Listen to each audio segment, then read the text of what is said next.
Live now? Yep, we are live. Good evening, everybody. Welcome to your weekly Storm Game podcast. I'm Pierce. We have John Marco, and joining us today is our guest, Devin Oberton. Devin, say hi. Hello, everyone. All right. Devin was with us also as another super volunteer out in Storm Lake, so we've invited him to join us for this week's podcast. Tell us about yourself, Devin. What are you like, baby? Devin, first off. So Storm Gang, I was there, from about December all the way to the end, like we stayed for like a week after the caucus or whatever. And so,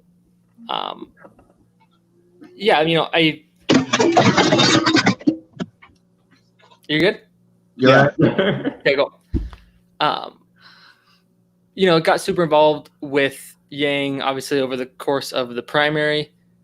Basically, the long and short of it is, prior to the primary, I was like, the government sucks, pretty libertarian. And then Yang essentially, just through his, pragmatism and everything, convinced me that the government didn't have to suck, And so it was pretty, very incredibly hopeful in that way. Obviously, it was inspiring enough to get me to go to Iowa. I live in Arizona, by the way. So all the winter gear I had, I did not have prior. And so... You didn't have that big giant parka before? Oh, God, no. No, I don't remember. I think it was like a Goodwill thing. I don't know. It was great. It was like $30. Goodwill helps a lot. Yeah. So now it's like packed away somewhere.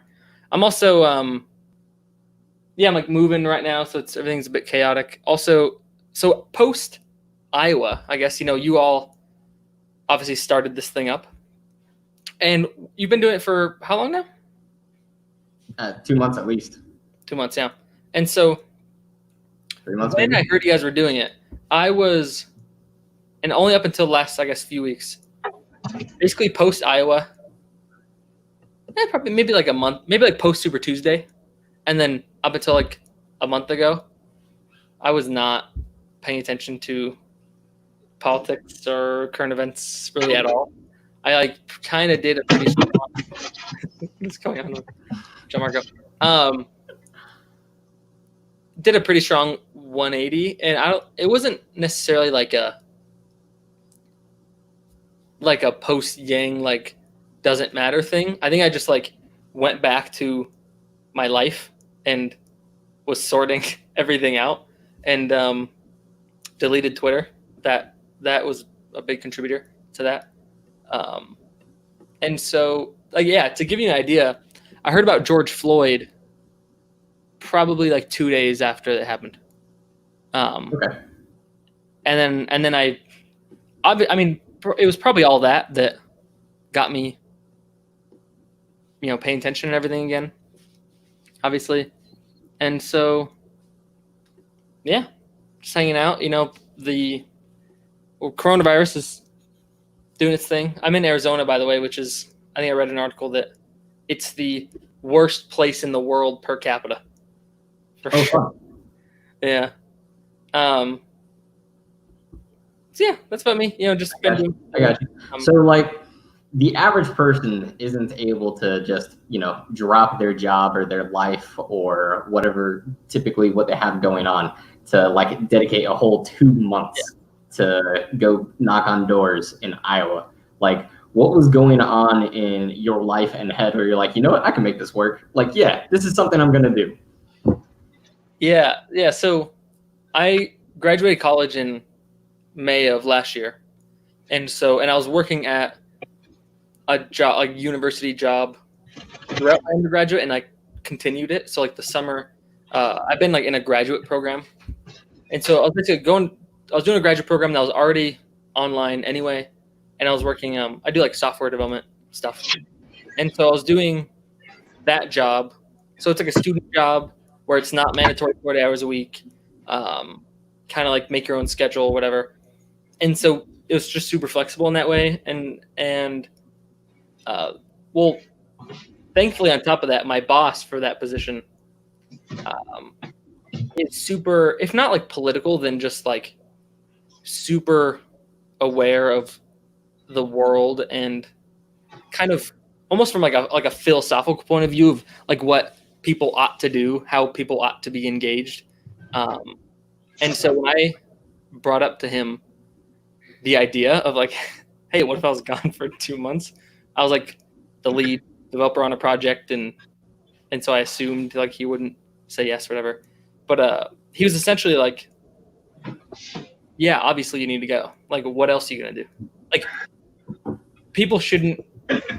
Nothing that people should be doing more than that was his view, which again was very good and very convenient. And so yeah, I just had a super flexible job. Didn't have a ton of responsibilities. I didn't have a bunch of bills to pay, and so I was able to make that work. And obviously in Iowa, the storm gain situation we like developed, in terms of how much it costs to be there and all this stuff was way better than I expected. Yeah. Like I was expecting to have to pay, like full rent type thing, the whole time. And so everything really lined up. I think I flew out there December 10th, and I really realized I was going to like the end of November. Probably like the whole fall. I was like, should I do something? I was thinking about doing stuff here in Arizona, but I was like, does that really matter that much? Like, the first states are the most important ones. For impact. Yeah, well, you were a trooper while we had you out there, man. Yeah, for sure. You were a massive trooper. You probably So just to make sure, your manager at the time said that you told them that you wanted to go away for 2 months to do this specifically, or you just told them you wanted to be away for 2 months? Oh no, it was like he knew because I like talked about Yang and stuff constantly at work. Why would you do that? I mean, it was. I basically, if Yanged is still like the verbiage, then I like Yang pretty much everyone at my work and talked about it constantly, and then he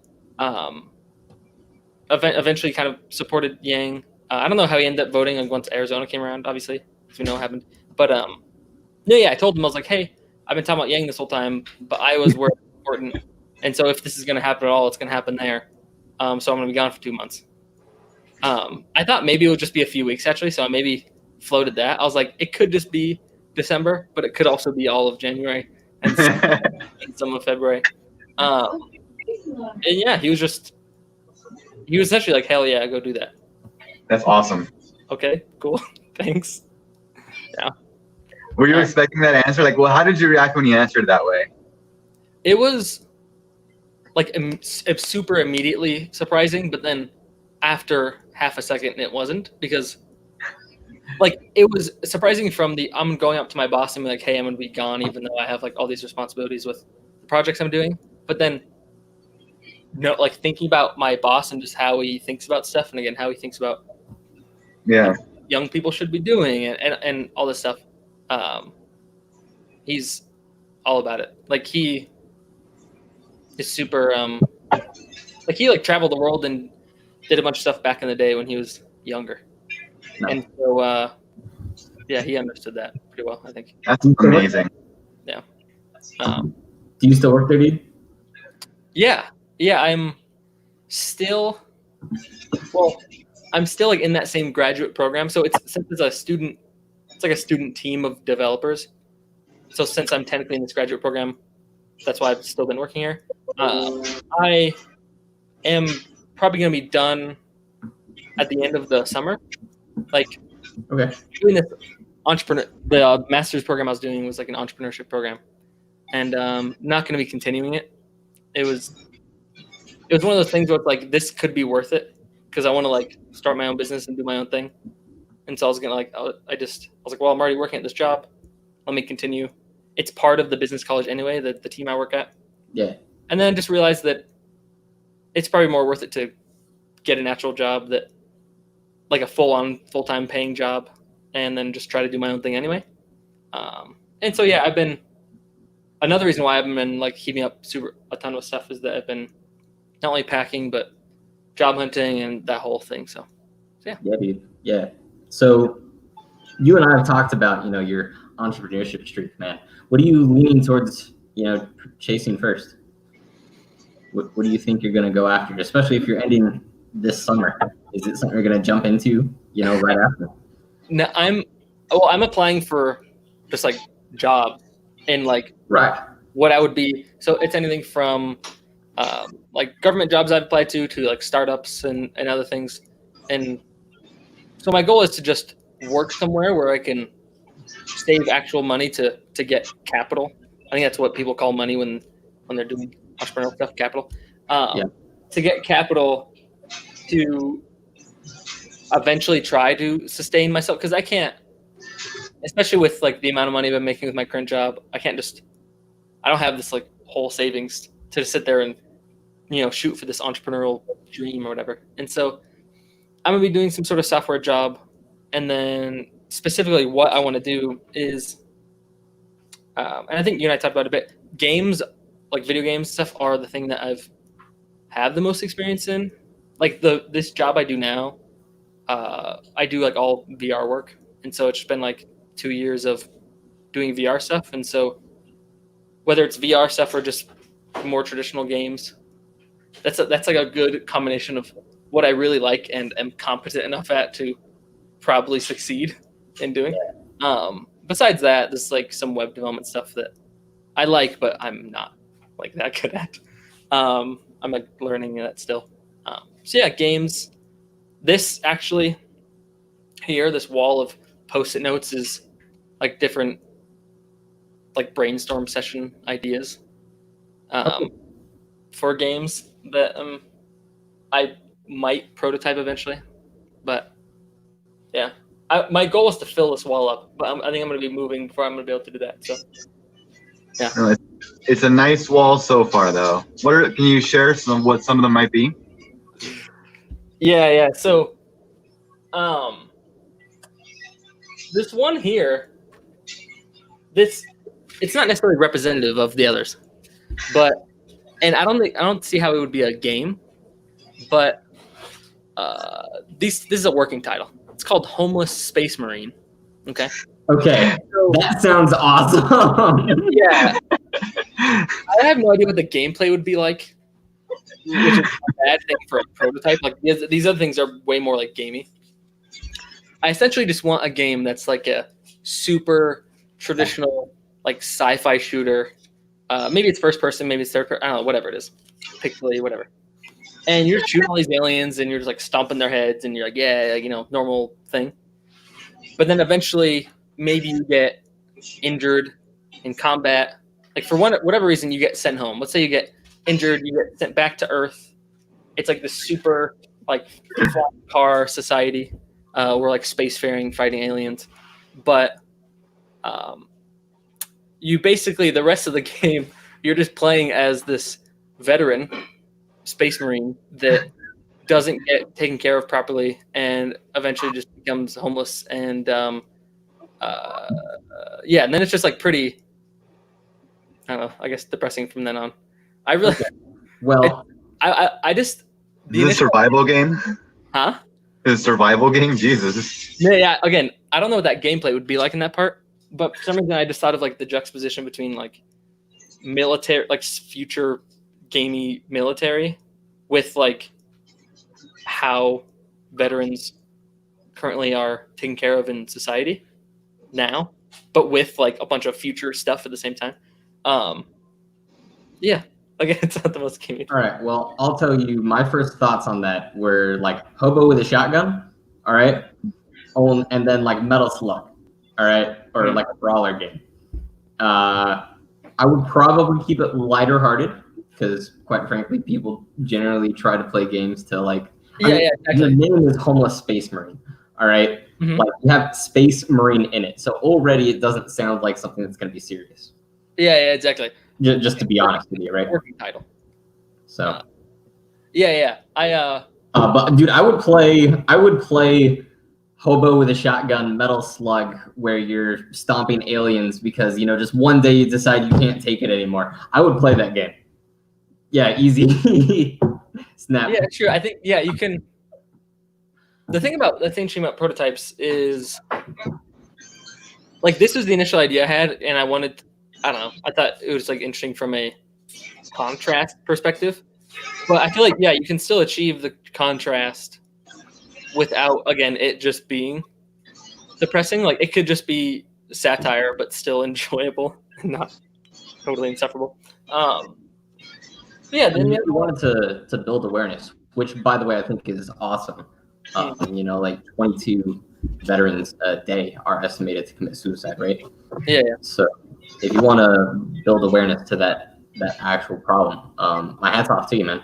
I think that there are ways that you could probably do that in the game, whether it be like, say, during a loading screen that happens to take longer than it needs to, or you know, maybe in conversation, very, very simple conversation, you know, with like a dude that'll give you the gun, you know. I think that there's a way it could come across. But if you do choose to go with Homeless Space Marine as not the working title, but as the actual game title, which, by the way, I think is awesome. I entirely recommend the Hobo with a Shotgun route. One thing that's super important is, I think, like, to get a point across with a game or like a story, you know, I think a lot of times people associate games that are like super story driven as not, especially smaller games, as not like the most gameplay oriented ones. Mm-hmm. And I think I don't like that very much. You know, I appreciate things, you know, I don't know if you ever played like Gone Home or something like that. That like doesn't have gameplay, but it's very like serious. But I've played a couple games like that. Yeah. And then you have obviously the traditional games that are just gamey and not have no story, or stories like campy or whatever. And so I feel like achieving both is interesting because, again, like you said, people play games for levity. They play games because they're fun. And so that's the emphasis. So I feel like this is something that the goal of all these is like prototypes, right? And so there's a few days to like prove myself that it could become worth playing. That's worth asking people to pay for or whatever. And so, yeah, I don't think you can exactly throw this together in a few days as like a pitch because, again, making it land like with the awareness, but still having it be interesting and fun at the same time. Like it doesn't have to be completely serious all the time. Yeah, is pretty nuanced. Oh yeah, for sure. Yeah. Those more intense games like Gone Home or Firewatch and whatnot, you know, those are not built in a day, for sure. John Marco, you're getting a shout out from Nil Nieves. Neil, what's up, man? Nice. Real quick, I know you guys have certainly talked about it in previous weeks. Pierce, and both of you, I guess, where are you? Pierce, are you last time I knew of your whereabouts, you were in New Hampshire. And then Are you still in New York? So yep, I'm in Rochester, New York right now. And Marco just moved, right? Yeah, I was in Miami for a bit, now I'm back in LA. Okay, nice. Yeah. Wait, how little bit in Miami? 3.5 months. Since quarantine, basically. Mm-hmm. Yeah, it was nice. It was nice family time. Shout out mom, dad, and the troops. Shout out to them, yeah. Yeah, I'm actually, well, I have family in Minnesota that I'm supposed to be visiting like in August. Who knows? I mean, how long ago was that plan made? Well, there's like a wedding surrounding it. Like it was like supposed to be a big wedding, like at an event. Now it's gonna be like kind of a home wedding thing. Yeah, I don't know.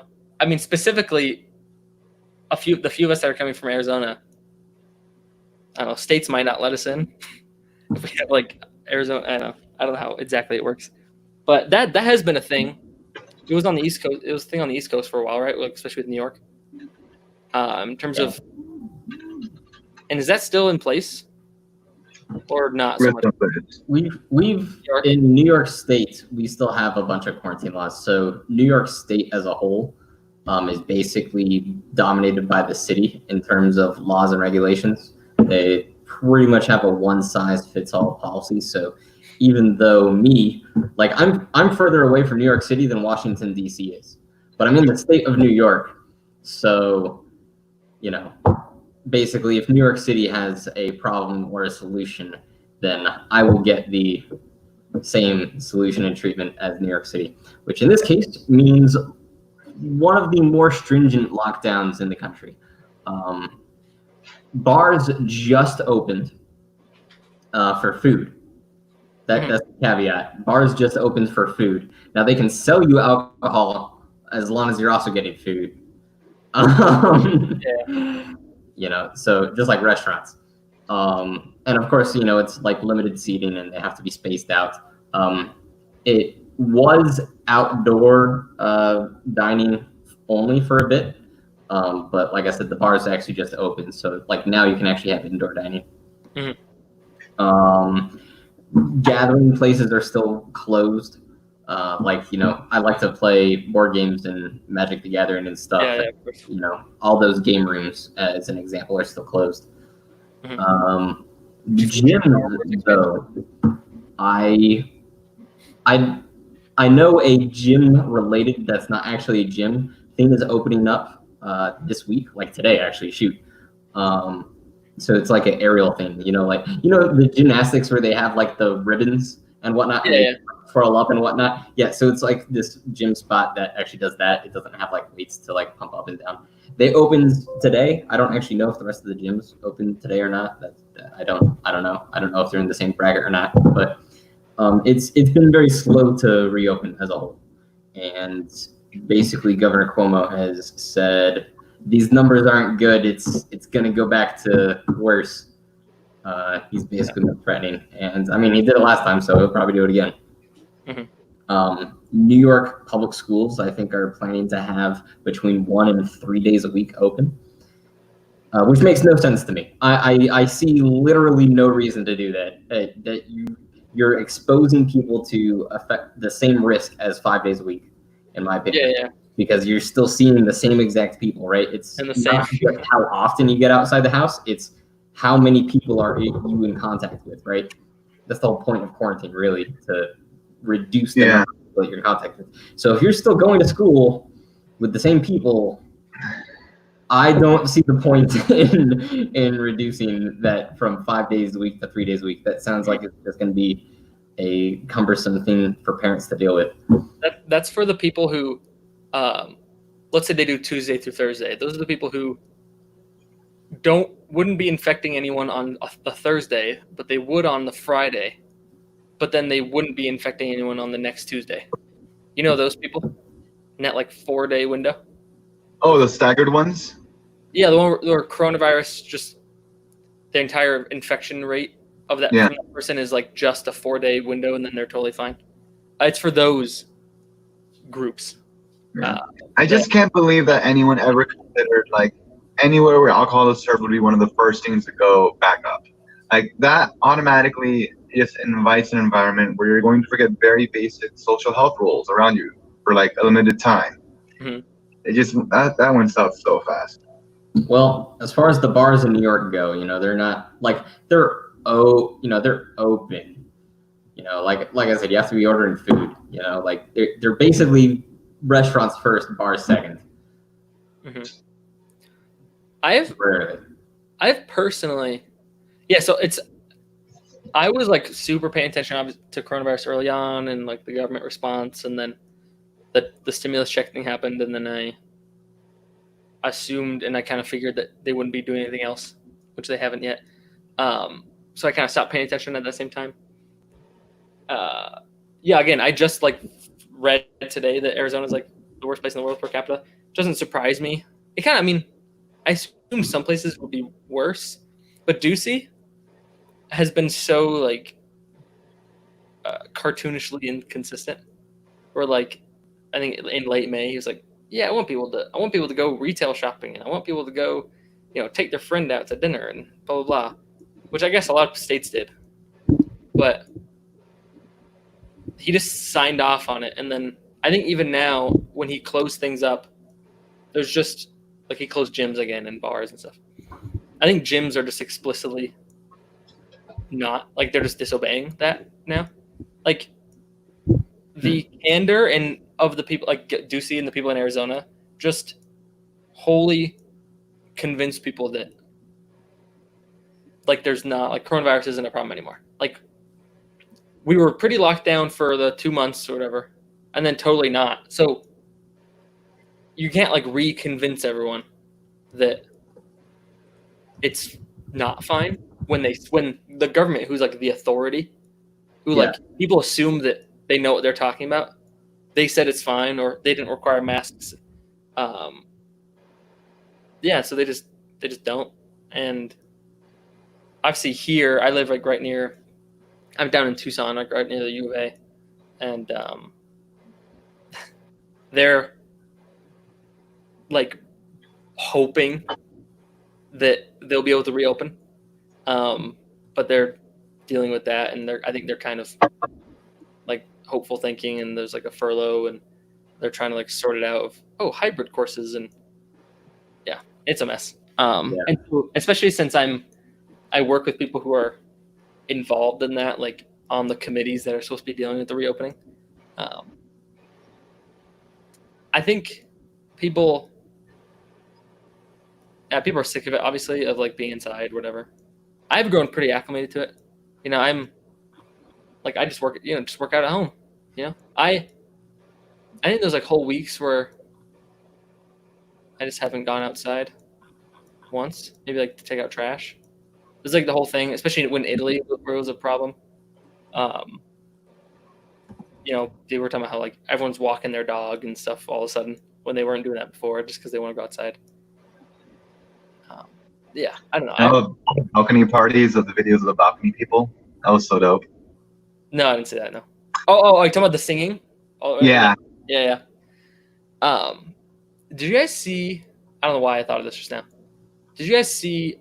I saw this story about how I think it was University of Alabama students were like having coronavirus parties, not where they would like, not where they were like trying to get it to like get immunity, which I heard prior, but this one I heard was they were having parties where one person, or at least a few people with that they knew had coronavirus would come, and the rest of them didn't, and they would like place bets on who would get symptoms first.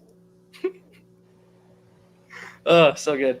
Play stupid games, win stupid prizes. Yeah. Great subreddit. Marco? Great subreddit too. Yeah. The combination of stupid prizes.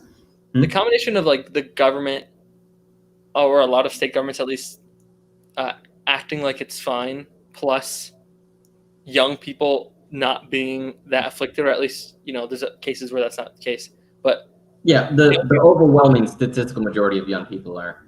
Yeah, exactly. So like young people hear that, then any excuse they get from their government of it's fine, they'll just believe them.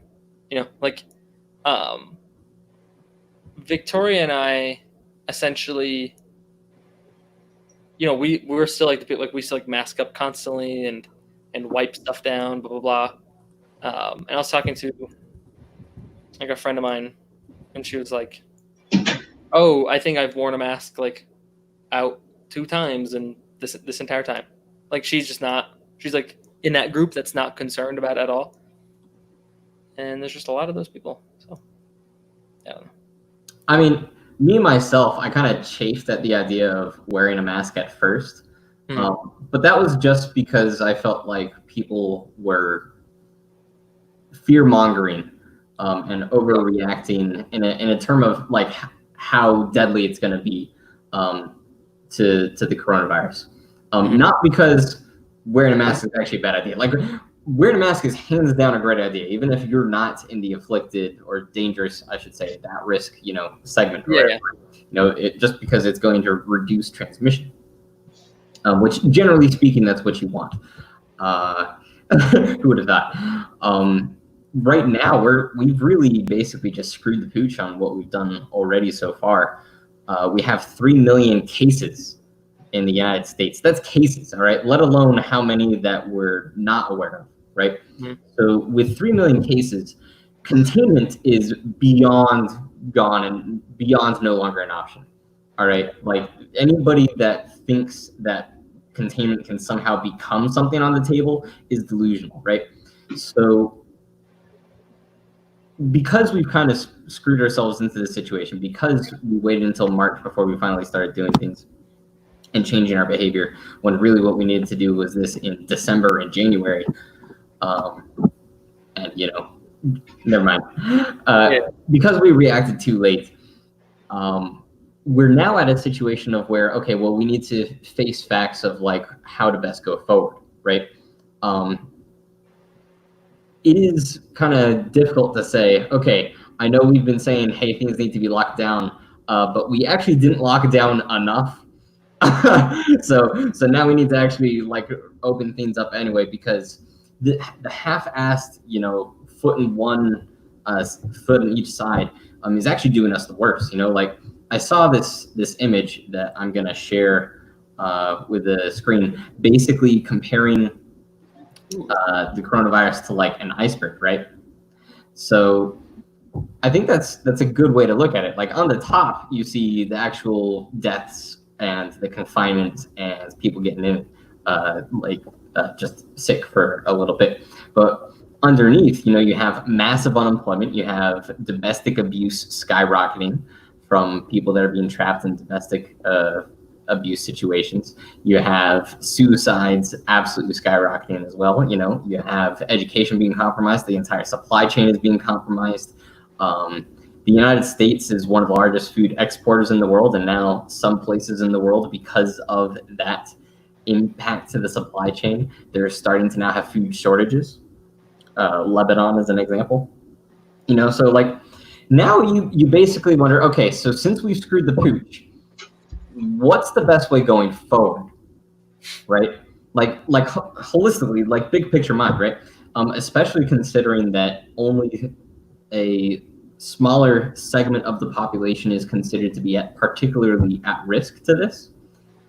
You have to wonder, like, okay, maybe it's actually better to get things closer to back to normal and actually spend our resources on protecting the most vulnerable people, and try to keep them safe. One thing that leads to that being probably a good idea, you probably heard how the deaths have been on the decline. Yeah. Hold on, let me actually show another one here. So it's been kind of like a paradoxical thing, right? For cases to be going up and deaths to still be declining.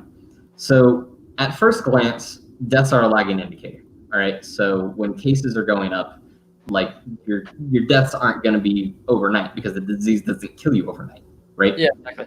So deaths are going to be a lagging indicator. But we've had this spike for 3 weeks, and only until the last day, which happens to be just after a 4-day weekend, and you can see here the weekends are a seasonality. You can see that weekends reduce cases. So here you have a 4-day weekend, so you're seeing the same thing, and then, okay, pent-up demand. So we'll see again what looks up tomorrow.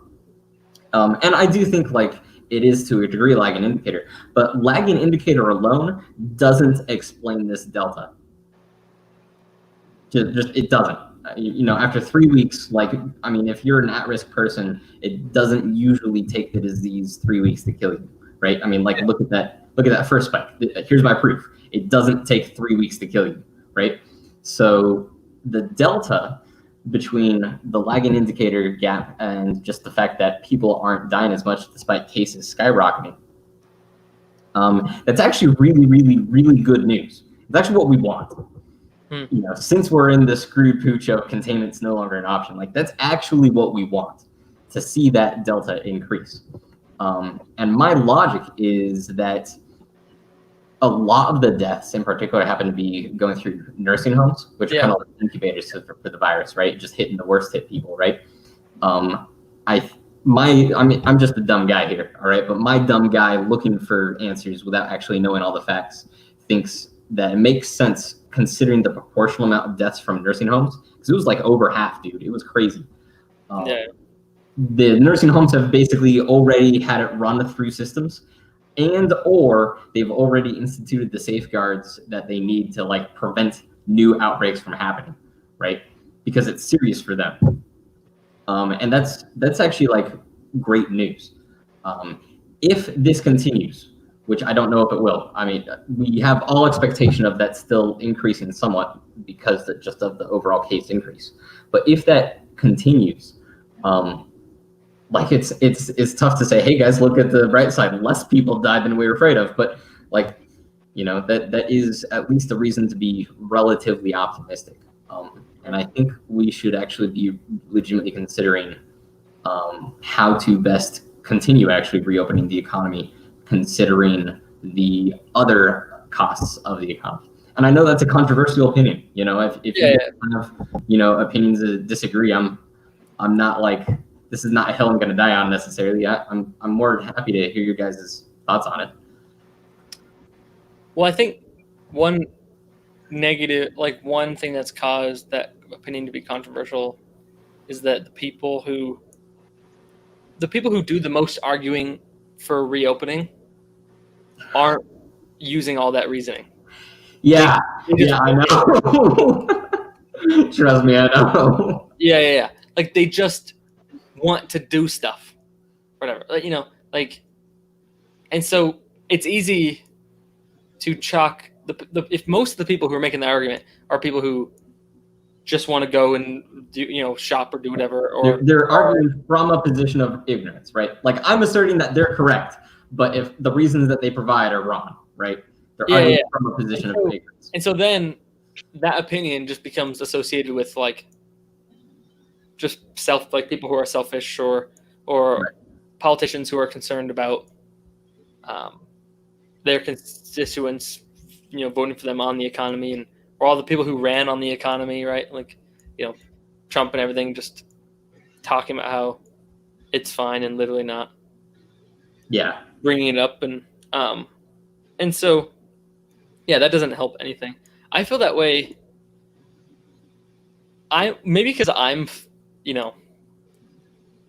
I guess this would be selfish as well, but because I'm fine and like the kind of the work I do has been fine. Like I've been working totally remotely since March. I think it was like spring break. All the students were gone. They were supposed to all come back, and my team was working in the office, which is kind of an open office where a bunch of students go around. And I remember I told my boss on like a Tuesday that like, hey, maybe we don't want to work here when all the students get back. Like maybe if we can, we're not that many people can, but we can. So let's work from home. Let's try that out. And then that seemed like a bit radical. Like my boss was like, really? Yeah, it's he was like a little caught off guard that I even would propose it. But then the next day, the university said, hey, we're not having school when you get back. Pack your stuff up and we're going to switch to online. And so things were moving, March was crazy, right? Like things were moving so quickly that I was like a day ahead of the university announcing, and it felt like, I don't know, maybe I'm overreacting. Or I think I talked about like in late February, I was like, I might want to go to the grocery store and get quite a bit of food. And not for months and months, but because this could be like an issue. And then all my coworkers were like, "Are you being ridiculous?" And then the first time, obviously stores have mostly been fine. But the first time I went to the grocery store after it became a thing, that was that's when the toilet paper thing was going on obviously, and canned goods were just completely gone. I kind of contributed to it where I never buy chicken noodle soup ever. I just don't eat it. But when I went to the store, there was only 2 left out of 100. And so I bought those last 2. I don't know why. There's no reason. I think I still have them. But you were that guy, Devin. You were that guy. Yeah, exactly. And so I've felt like it makes sense to just stay inside. Like I understand why. I've eaten at a restaurant one time since then, in the restaurant, and it was this place I'm that at 0, dude. Huh? I said I'm at 0. Yeah, and I did it because I guess I wasn't paying a ton of attention to what Arizona's policies were. I just knew you could. I figured, oh yeah, they're definitely going to have like not that many seats and whatever. And it was this place that every time I went to before, there was like nobody there, maybe 2 other tables total. And so I went with 3 other people, and it was just entirely full. The entire restaurant was completely full. Like every table was filled. And we stayed there, and we ate because we were already there. But yeah, it stressed me out. And I was like, people are not only like want to go back to normal in terms of going and eating at restaurants, but people are so eager to that they're going to go out way more, right? And so I don't see why we can't reopen things kind of like we were doing, of just don't eat at the restaurant. And yeah, that negatively impacts like restaurants who rely on sit-in. Like a friend of mine, his family owns a restaurant, and it's like a big sit-in, like Italian place. Yeah. And so I think their business is okay because, again, the government allowed people to go, and so people are going to go. But yeah, like for example, my family, again, in Minnesota, we're planning on going in August, and there's still that wedding that's like a smaller wedding in their like backyard. But I think it's still going to be like 80 people there, which is a lot. And I recently found that out. I don't really want to go to it if it's that many people. Like, that's just like, there's a contrast between how I feel maybe like we should go ahead collectively, and how I'm gonna navigate. Like, even though I'm pretty sure I'll be fine, I'm just gonna keep acting like I'll just die from it until it's not a problem anymore, because I'm fine doing that. And then, yeah, I think to a large degree, that's what you want, let people live their own lives according to their own needs and risk. The thing is also just like accommodating other people with that. Like, for example, say you're an at-risk, individual, how are you going to get food, right? Like, you have to be able to go to the grocery store probably, unless somebody's going to deliver the food to you. In that case, all right, you still need to interact with that person, but then that's going to cost more money. Maybe it's money that you don't have because you're just laid off. So let's try to keep things normal and not create extra hurdles. You got to go to the grocery store to get food. All right, well, you don't want to die from going to the grocery store. A grocery store where people go in and out, every day, lots and lots of people. How can we keep you safer? Wearing a mask. Holy shit. Exactly. I think, right? Well, and the thing is, I think we should, and I don't know how you'd enforce this, but I'm curious what it would look like if everything opened up just with a mask mandate. And obviously at this point, it's like been strung along so long that there's people who are very opinionated about masks. In New York, everything requires a mask. Yeah. Everything. Yeah. And masks, like, not only do masks make sense as like to be like a good idea, but we know now that they're a good idea. Like, whether it's states who have leaned more into them or whole countries that have leaned more into them, where coronavirus basically just wasn't an issue at all. The one thing about mandating those things, especially in states that have gotten used to them being optional, and again, people who have kind of dug into, it's like a thing for them to be, like, not wear a mask, right? I don't know how prevalent that really is. It's probably the case that more people talk about the people who, like the Karens who, throw masks on the ground than there are Karens who throw masks on the ground. But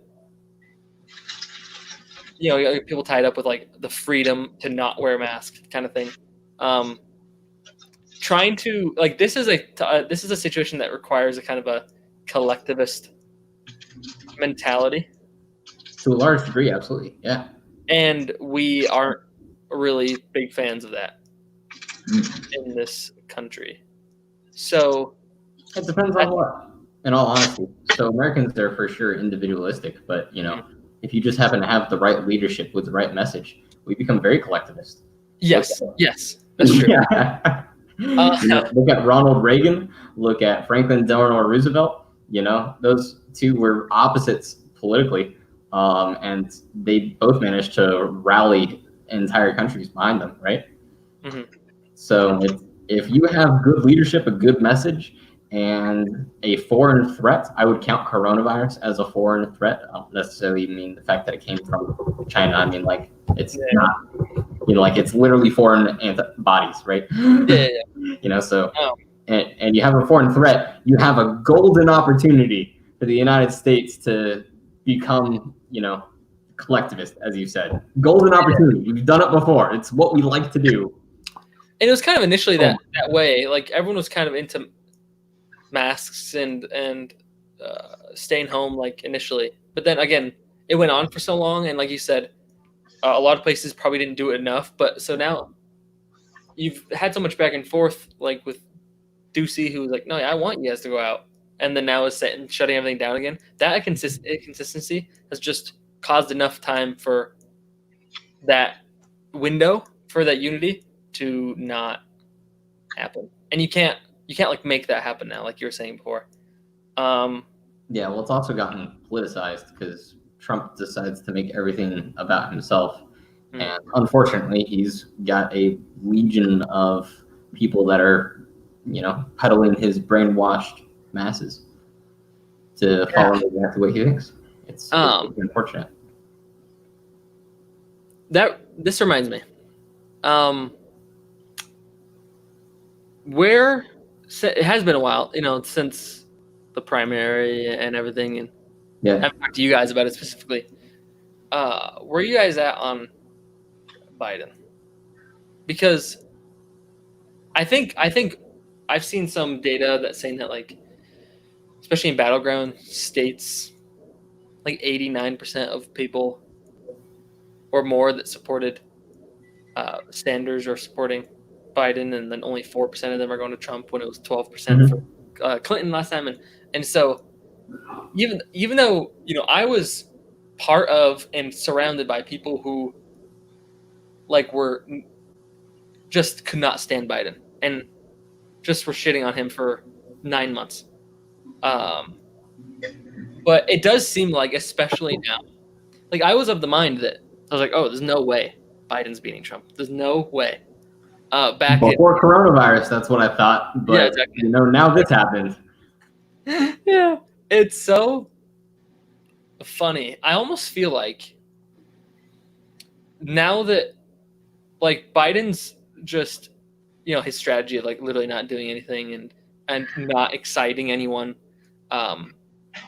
is actually a better strategy, a better situation for the current environment with the coronavirus and everything than if it was like a Sanders or someone who, like, got people fired up, but also got, people fired up, like, not like Trump vote, like, previous Trump voters fired up. But now it's just, I'm sure you guys, like, look at, like, the polls and everything, and I've only recently, like, caught up to them. I saw this electoral map that was, like, the high end of what Biden can do, and it was like 400 something points.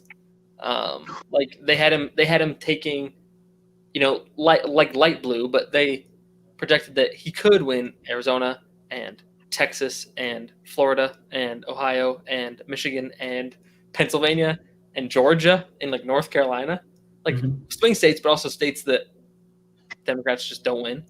And it's specifically because Biden is such a huge, like, people just feel comfortable with Biden. It's the same reason that, well, not with our caucus, right? He reminds people of calmer days. Yeah, exactly. Under President Obama, the office of the presidency still held respect. Disagree with him as he may, which I did over tons of things.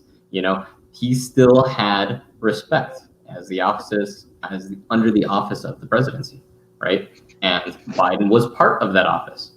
Yeah, and it was almost to people like, because there's plenty of people who like Obama, but the people who criticize the administration then, the focus was on Obama. And, like, now, even now, I would still say that Obama is like overrated. Like with how many things that he policy wise that he could have done, but then just didn't. Like it's just was disappointing on a lot of fronts. And so Biden was part of those same disappointing things. Yep. But even for the people who were disappointed in Obama for many reasons, that's like still on Obama. Like Biden to them was like it's like literally Uncle Joe, and like so he almost doesn't even have that much baggage. Well, he does, but no one cares about it right now. Right. No one, I mean, in relativistic terms, you have someone that is arguably a traitor. That's not a word I use lightly. Like it's not. If you're going to look at it as one choice or a second choice, as if you only had two choices, it's not that hard of a choice for a lot of people. Yeah, it is a harder choice for some people, and I'm not faulting anyone for actually having difficulty with that. We all get our information from our sources, and we all have our own motivations. Yeah. No, I mean, and our own motivations as well, like might lead us into a different direction, and that's what our democratic system is for, to be able to express those differences, even if we may disagree, right? Like that's a good thing. I'm not faulting anyone for that, but if you are looking at it from that perspective, like it's not a difficult choice. Yeah, exactly. Myself. Oh, go ahead, Pete. Oh, I was just gonna say real quick, like I said, I think I still have my Twitter account, but I deleted the app off my phone just because I found that I was on it constantly, obviously during the primary, and then post primary, especially when like coronavirus stuff was kicking off. Still following Yang, Humanity Forward, that whole thing. But I realized that I was still using Twitter at the same rate, but I was just using it to use it kind of thing. And so I got off of that, but then as a result of kind of backing away from that, not only have I not following, actual like Trump stuff, Biden stuff, George Floyd, whatever, but just Yang in general. I like get his emails. I'm like one of those people now that just sees his emails. I'm not like reading all his tweets and everything. Yeah, but I saw him say recently that I don't know where this is from, but he said something about how like Joe Biden is the clearly better choice towards achieving our goals. Like he feels that way, and so that's why he's supporting Biden the way he is. And he said that if he ends up being wrong about that, he'll act accordingly. Like at this point, it's obviously for those things that we went to Iowa for, specific ideas, so on and so forth. There's like no other path besides putting Biden there. I thought for a while until we get ranked choice voting. Yeah, exactly. Unfortunately, that's the truth of the matter. I actually had a plan to, again, like there was probably a month after Iowa where I was still like pretty involved. Like I was meeting up with like the kind of U of A, Yang Gang groups in Tucson and all that. I kind of had a plan to get, what are those things called? Like on the ballot? Those like measures where like people vote for weed every year? Propositions, yeah. I had a plan to like do that in Arizona for ranked choice voting. Like, I think I figured out like you needed to get a proposition, you need like 200 and something thousand signatures by I think like July 12th. And so in February, I was kind of planning on doing that. I was like doing research into what that would take. Oh, yep. And then coronavirus happened. Yeah, exactly. Yeah, and so because again, that is.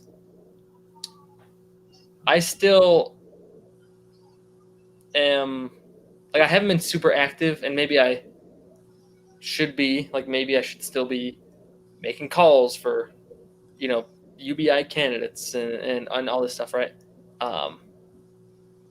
But I've just been focused on my life quite a bit, which is fine, But really, the electoral stuff, like the ranked choice voting stuff, really is the clearly biggest things. Like there's specific policies that are good about Biden and that we need to move towards, but just the voting stuff, right, is so, especially, like people talk about like ranked choice voting or election day being a holiday. A bigger thing for me is like online voting, where people, it's like, and it's even more controversial now, like 2016 in Russia or whatever.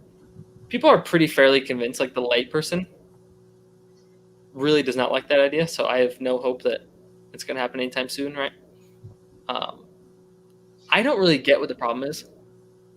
I was talking with people about this recently where I think we could do online voting and it would be fine. Like the amount of tampering that would happen, I don't see how it would be as impactful as the negative results of how limiting voting is now. You know what I mean? Like, but the thing is that Jason? I'm wondering if that's Jason or not. Not just one. But yeah, I mean, like so many people just don't and or can't. I think it was like the Kentucky Senate primary had like a 95% reduction in voting places. That was because of like they cited coronavirus and didn't have enough volunteers and everything. But things like that just result in blocks for people. We know this from the caucus and the get out the vote in Storm Lake. You know. Yeah. I remember. Yeah, I had B shift, couldn't vote or couldn't caucus. Yeah. I remember you vividly like pacing back and forth, like the cards. Like we had enough cards to win this damn person, and yeah, people just didn't show up. And I think that day, actually, when I was doing the get out the vote, people, I at least had one person tell me specifically. They like asked me if they could do it online, like the voting. I was like, no, it's in person. And like, oh, yeah, well, maybe I can, which means they couldn't, obviously, or didn't want to. And so the problem with me with this opinion with online voting is, like I said, I have a computer science background and do software development, blah, blah. So I think I know just enough about software development to feel like it's fine. Like the lay people are like pretty scared of the idea because like hacking and that stuff. I feel like I know enough to realize that a lot of people's concerns aren't that big a deal, but probably not enough to understand like the actual concerns that kind of make the layperson's problems justified, like experts in security and all this stuff.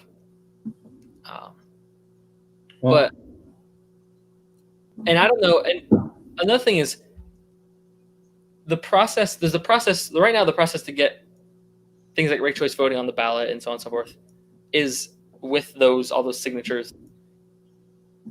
I think changing that process too would be big.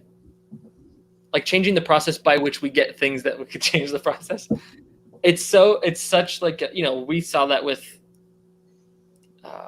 Yang trying to get on the ballot in Ohio. Yeah. That was like the January, I think that happened. And so there's so many just roadblocks with things like that. And the roadblocks are there for a reason, right? Like we can improve healthcare and we can legalize marijuana across the country, but that'll just be like a singular win. But if we want like a cascade of wins, gotta change the system. That's definitely Jason, by the way.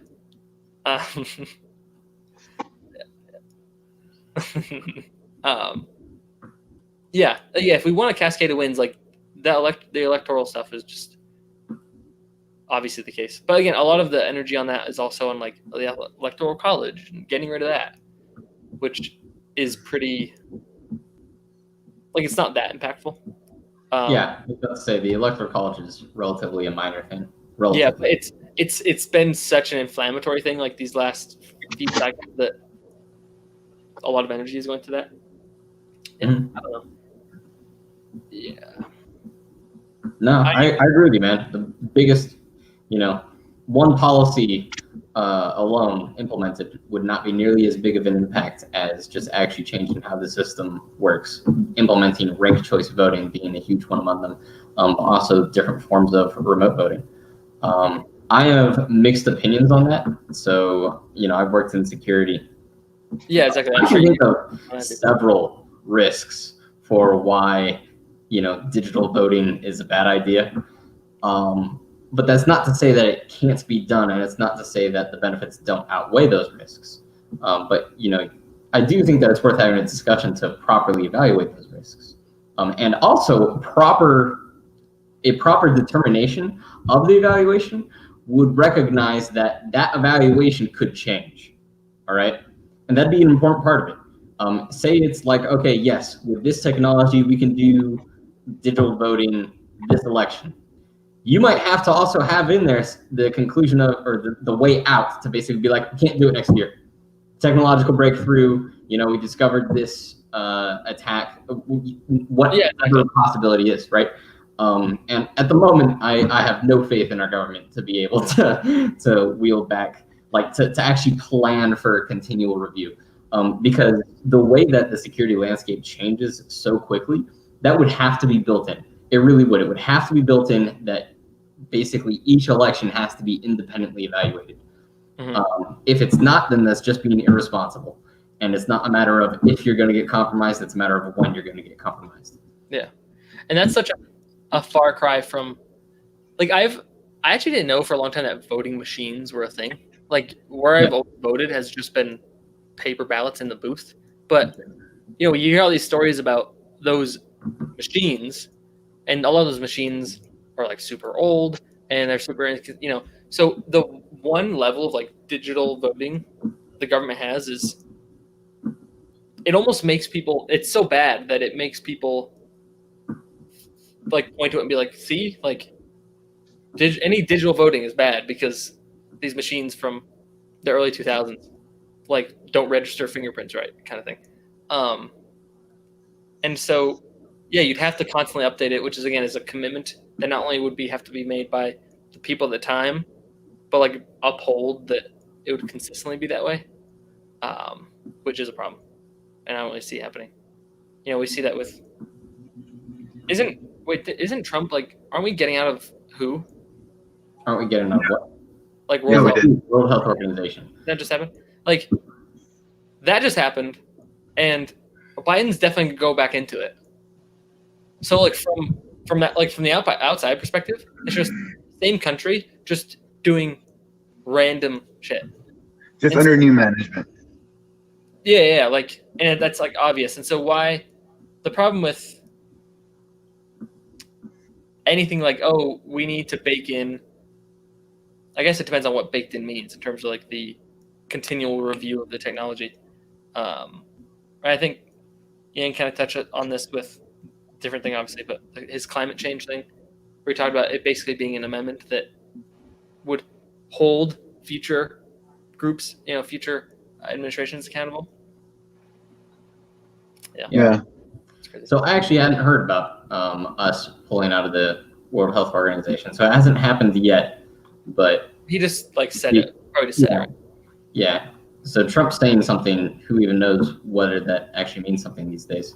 But it, I think it could happen. I have mixed opinions on that actually. So my knee-jerk reflexive reaction is Trump wants to do it, it's bad. But that's not always the case. Even a broken clock is right twice sometimes, right? And the World Health Organization legitimately screwed us hard.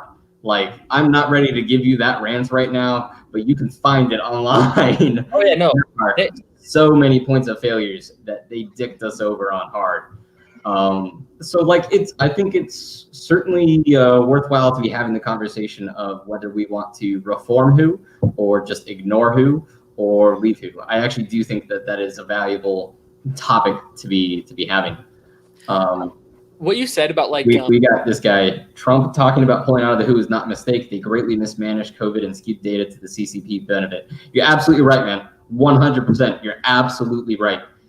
I will disagree with Trump on a whole lot of things, but leaving the WHO does not automatically have to be a bad idea. I am Yeah. not educated enough to know whether it is ultimately the best idea or not, but I don't immediately hate it. Like there is a lot of good reason to want to change who, and sometimes you'd want to do that by leaving it. So I hear you, man. Like, I would still say I'm like pretty libertarian. Like, I used when I would like really say I was libertarian, I like was also very passionate about like the libertarian things. Now I just kind of still hold the opinions, but not that passionate about them. Like, I still would have the gut feeling of, yeah, the WHO probably sucks, and we kind of saw that was the case. And even with stuff like the EU, like skeptical of them for a lot of reasons. And what's that one big group called? What, the UN? Yeah, the UN. Yeah, I forget. The United Nations. Yeah. Oh yeah, that group. Misunderstood you. What was like that league? Was it League of Nations? Wasn't it like that? Yeah, That was World War One, dude. Yeah, I know. That made me think of that for some reason. But I've like disliked a lot like the kind of concept of the UN for a long time. Again, I used to really be opinionated about it. Now I'm not so much. But the reason I brought that up is because the problem with Trump is that, whether it's talking about the WHO or talking about the Paris Agreement, or all these things that he has his opinions on, when he was talking about the points he was bringing up about trade or whatever it is, whatever good points he has, it just gets wrapped up in like Trump. Yeah. So, oh my goodness. Yes. Basically, like reopening the economy, for example. Like I just made a case for why we should reopen the economy. Yeah, exactly. It's a good idea, independent of Trump. Trump says it, and then everybody has to hate it. Mm-hmm. Right? And it's you could blame that on like the people who are like too anti-Trump, which is true.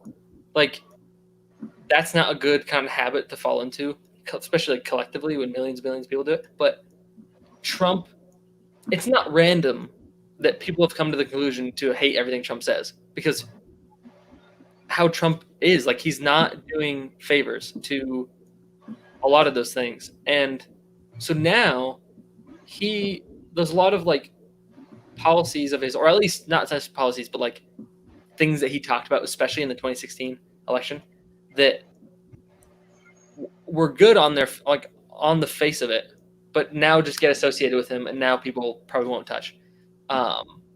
Like the WHO, right? If he's the only one criticizing WHO, and then again, the opinion is going to be that, like the reasonable people aren't criticizing the WHO, like the reasonable politicians, like the Bidens, whatever, they're not criticizing the WHO. They talk about how the WHO's good, therefore the WHO's good. Never mind, like that the WHO literally have made social media posts about how researchers from China have come to the conclusion that COVID-19 is not transferable between humans. Yeah. In January, and also that, I remember when Yang, I think it was like January 27th or something like that, when we were like gearing up for the caucus, or whatever, he like tweeted like, "Oh, this coronavirus is pretty serious." And even then, I was like, not even then, but even me then, who was kind of paying attention to stuff, I was like, "Oh yeah, it kind of makes sense that Yang's talking about this, because it's kind of an obscure thing with like some data to back it up, blah blah." But I didn't super believe it would be a big issue then. I guess most people didn't. But yeah, so again, that's the problem with. Do you use TikTok? Huh? TikTok. Do you use TikTok? God, no. No? That's Chinese, whatever. What about you, John Marco? Do you use TikTok? Nope. No. I am really. This is like a weird statement to say, like just on its own. China, I cannot stand China. Like, I think people kind of understand the problem with China, but I really am not a fan. Like, that's kind of a weird statement to say, but I will not touch. I think who was it? and maybe it's just random and arbitrary, but just like all like these companies. Do you guys know Tencent? Yeah. They own, well, they invest in a bunch of game companies, and they own Riot Games. And do you know what Valorant is? Have you heard of this game? Yeah. That game's huge right now, and I specifically don't even want to play it because it's made by Riot Games, which is owned by Tencent. Like I don't know. There's it's such a juxtaposition between how blatant they are with like how they run shit, whether it's literally the concentration camps or how they like own all their companies and get all of the data from them. But they're just not treated like as much of a threat as they are. They're not really acknowledged that much. And I think that's another thing, that Trump will talk shit on China and maybe be the one that talks the most shit on China, which delegitimizes criticizing China to a lot of people because again, Trump's the one doing it. But at the same, but then also couple that with the fact that he criticizes them about pretty arbitrary things, but then will like say that Jinping is like his best friend. So like he's not even consistent, and he's not even like criticizing them about the right stuff. Yeah, the FBI said a new case, a new intellectual property theft or an industrial espionage case is being opened with them every 20 seconds from China. Or it might be 20 minutes. One of the two, either 20 seconds or 20 minutes. And I know there's a big difference between the two. Yeah. My point is, it's a lot. You know, and that's what gets recorded, right? Let alone what goes undiscovered and then or unreported and is still discovered. Like China's doing so many things that most of the world, quite frankly, is not appreciating. But to various degrees, they're kowtowing and sucking it up. In Trump case, because I think he's a personal fanboy of strongmen dictators, and in other places because of economic ties, and in other places like in Africa and their Belt Road Initiative because of I was bring that up. Corruption. Like if I'm an African dictator. What the fuck do I care about my people, right? Oh, you're going to give me a bunch of money? Yeah, sure, I'll take the bunch of money. Oh, I'm just, promising a military base here in 10 years. If I can't pay you back, I'm not going to be in charge in 10 years. Or even if I am in charge in 10 years, like, yeah, sure, fuck it. What do I care? Yeah. And then there's more people, like, but not necessarily people who aren't political at all, but people who pay enough, watch MSNBC or whatever, like they kind of pay attention to politics. Mm-hmm. They're like, their mental bandwidth is taken up more by Russia just because Democrats and whatever talk about Russia more. Like people like. Well, that's also because of Trump. Like you said, it's all coming back around to Trump, right? Because the Trump and Russian involvement in his election and the impeachment, right? Mm-hmm. So that's just what gets the clicks. Trump is what gets the clicks. That's why he got elected in the first place. Yeah, exactly. Trump is so, like, the abstract concept of a Trump figure coming into politics could have been so good, because his like anti-establishment. Yeah, it's what a lot of Americans really wanted. Yeah. And so I feel like people will cling to Trump, and I have like a few friends. Ooh, it's so fascinating. You're talking about like where people get their information and their perspectives and whatever, influencing choosing between Biden and Trump. I have a few friends that voted for Trump and probably will still again. That one of them in particular, he used to be a roommate of mine, and so he was like always pretty Republican, conservative, whatever, but like I would always be able to talk to him, even when I was not a fan of the I'm still not a fan of like Democrats broadly, but I would say I'm probably more left leaning as a result of going through this primary than I was. Like I used to hate the idea of Medicare for all, and now I don't completely hate the idea. But anyway, So I would be able to like, even though he would have his pretty strong conservative opinions, I would be able to like discuss with him consistently to the point where it kind of like softened his opinions on some things and like his kind of maybe reactions to some stuff. And now he's been moved for a while, and so he's around his family more, who's also conservative. And so I was talking to him recently, and I could tell that his like conservative bent to him has been more kind of solidified because of the information that he's been getting. Yeah. And I just like saw it in real life with like a person I knew, and it's so fascinating because, and this is someone who would, I was talking to him about the fact that, you know, everyone thinks about like Fox News and MSNBC or whatever, but social media is like a way more finely grained version of that, where people literally curate what they want and algorithms also just figure out what you want. And so whether it was with the riots and the protests around George Floyd, like I was talking to him about how there are entire groups of people who will just never see those like montage cop like violent, like, you know, brutality videos, right? They won't see those police brutality videos, but they'll see like these riot compilations of these like, you know, kids who are smashing windows and like stealing stuff, right? They'll only see that. Yeah. And so they'll feel very, very strongly about people looting small businesses. They'll also at the same time be like, yeah, police brutality is not good, but goddamn, these dumb fucking kids, they're so stupid. Like, what did these small businesses do to them? You know, like they'll feel so strong about that. And then on the opposite hand, like you'll have people who feel so strongly about police brutality, and you'll maybe like small businesses being destroyed as a part of it, even like black owned small businesses and all this stuff. Yeah. Like it doesn't make a lot of sense. And they'll be like, yeah, obviously, like, you know, no one's condoning, you know, damaging small business, but this police brutality thing, like, it's almost like they agree on thinking police brutality is bad and small businesses getting rioted are bad.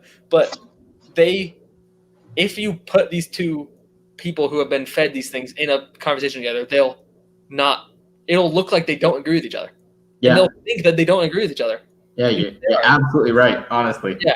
Like how polarized people are on some of this stuff is not that great. And so, but yeah, I mean, there are specifics of like, there's people who will talk about defunding the police and people who will very passionately think that's not a good idea and so on and so forth.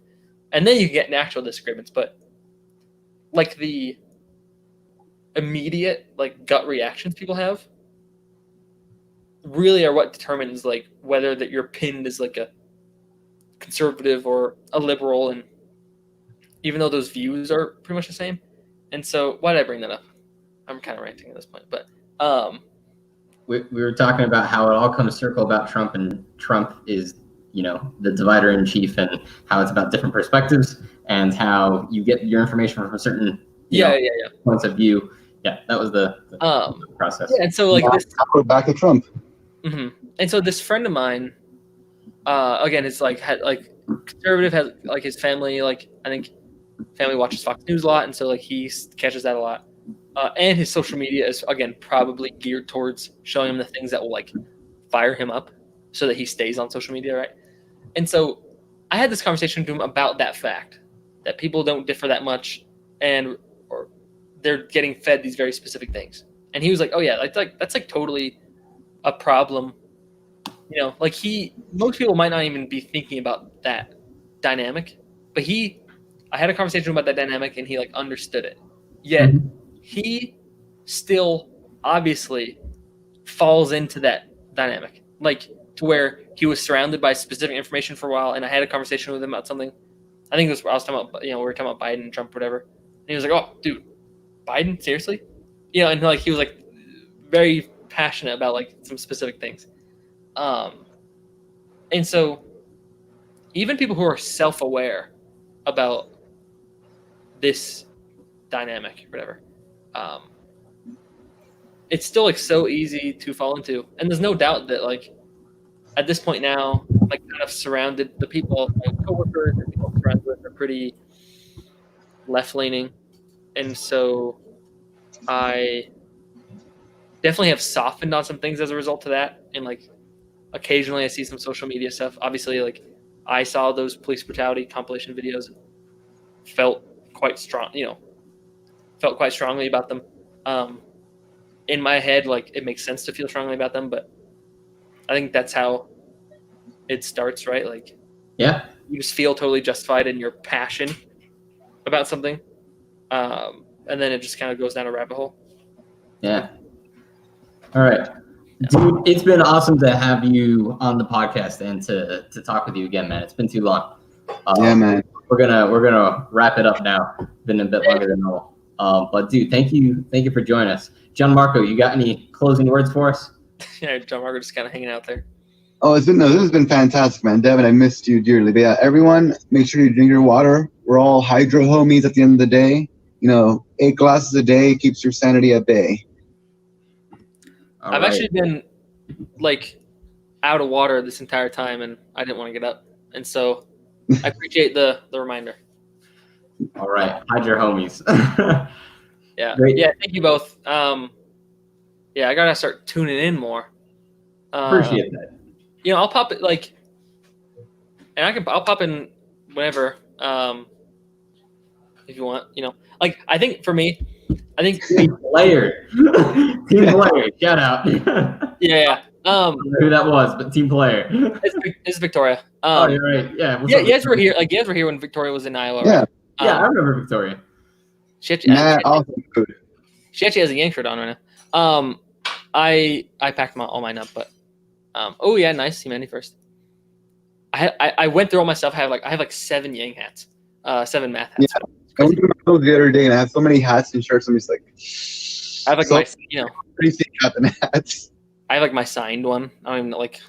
Once I move, I gotta like place that, like what, put that in a box or something, like place it somewhere. Yeah. I don't know. Figure something Not even hanging on the wall. Just put it in a box and put the box next to the wall. I meant like a glass box. Yeah. A glass box. Yes.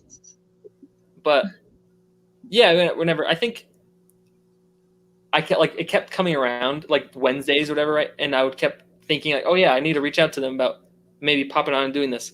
But then I would just find something that like kept me busy on Wednesdays or whatever. And so I'm glad we got you, man. It's been good. Yeah. You'll have to join us again. So with that, everybody, hopefully we'll see you next week. Thanks for watching. Stay safe. Y'all have a good day. Take care.